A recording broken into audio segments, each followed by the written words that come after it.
ಇವತ್ತು ಬೆಳಗ್ಗಿನ ತಿಂಡಿಗೆ ನನ್ನ ಸ್ಟೈಲಲ್ಲಿ ಪನ್ನೀರ್ ಪರಾಟ. ಎದ್ದ ತಕ್ಷಣ ಫಸ್ಟು ಫುಡ್ ಪ್ರೊಸೆಸರ್ ಯೂಸ್ ಮಾಡಿ ಚಪಾತಿ ಹಿಟ್ಟನ್ನು ಕಲಿಸ್ಕೊಂಡೆ. ಒಂದು 2ರಿಂದ 2.5 ನಿಮಿಷದಲ್ಲಿ ಚಪಾತಿ ಹಿಟ್ಟು ರೆಡಿಯಾಗಿಬಿಡತ್ತೆ. ತುಂಬ ಸುಲಭ ಇದನ್ನು ಯೂಸ್ ಮಾಡೋದು.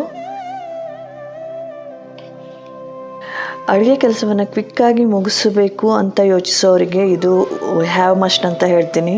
ಫುಡ್ ಪ್ರೊಸೆಸರ್ ತುಂಬಾ ಯೂಸ್ ಆಗುತ್ತೆ. ಆನಂತರದಲ್ಲಿ ಬೇಕಾದಷ್ಟು ಪನ್ನೀರನ್ನು ಕಟ್ ಮಾಡಿಕೊಂಡು, ಅಂದರೆ ಸ್ಟೋರ್ ಬಾಟ್ ಪನ್ನೀರ್ ಇದು ಅರ್ಧ ಕಿಲೋದಿತ್ತು. ಅದನ್ನು ಒಂದು ಸ್ಕ್ವೇರ್ ಕಟ್ ಮಾಡಿಕೊಂಡೆ.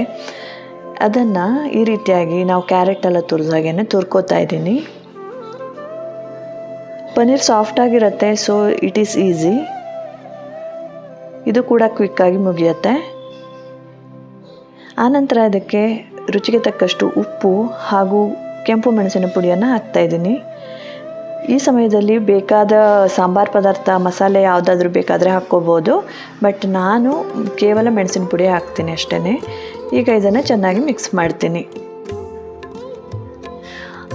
ಇನ್ನು ನಂತರದ ಕೆಲಸ ತುಂಬಾ ಸುಲಭ. ನಾವು ಹೋಳಿಗೆ ಮಾಡ್ತೀವಲ್ವ ಅಥವಾ ಆಲೂ ಪರಾಟ ಮಾಡ್ತೀವಲ್ವ, ಅದೇ ಥರ ಚಪಾತಿ ಹಿಟ್ಟನ್ನು ಒಂದು ಉಂಡೆ ಮಾಡ್ಕೊಳ್ಳೋದು. ಅದರ ಮಧ್ಯ ಒಂದು ಈ ರೀತಿಯಾಗಿ ಗೋಲವಾಗಿ ಮಾಡಿಕೊಂಡು ಅದರ ಮಧ್ಯದಲ್ಲಿ ಈ ಮಾಡ್ಕೊಂಡಿರೋ ಸ್ಟಫಿಂಗನ್ನು ತುಂಬೋದು. ಸೊ ಇದು ಪನ್ನೀರ್ ಒಂಥರ ಕಾಯಿ ತುರಿ ಥರನೇ ಇರುತ್ತೆ ಈ ರೀತಿಯಾಗಿ ತುರಿದಾಗ. ಸೊ ಸ್ವಲ್ಪ ಪ್ರೆಸ್ ಮಾಡಿ ಜಾಸ್ತಿ ಪನ್ನೀರನ್ನು ಒಳಗಡೆ ಸೇರಿಸ್ಬೋದು. ಆನಂತರ ಮಾಮೂಲು ಚಪಾತಿ ಲಟ್ಸಿದ ಹಾಗೇ ಲಟ್ಸಿದ್ರೆ ಆಯಿತು. ಇದನ್ನು ನಾನು ಎಣ್ಣೆ ತುಪ್ಪ ಯಾವುದನ್ನು ಹಾಕದೇ ಬೇಯಿಸ್ತೀನಿ, ಡ್ರೈ ಬೇಯಿಸ್ತೀನಿ. ನಮ್ಮ ಮನೇಲಿ ಹೀಗೆ ಇಷ್ಟ ಆಗುತ್ತೆ.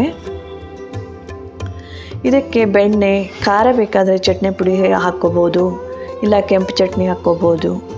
ಆ್ಯಂಡ್ ನಮ್ಮ ಸ್ಪೆಷಲ್ ಬೆಲ್ಲ ತುಪ್ಪ ಅದ್ರ ಜೊತೆಗೆ ತಿಂತೀವಿ ನಾವು.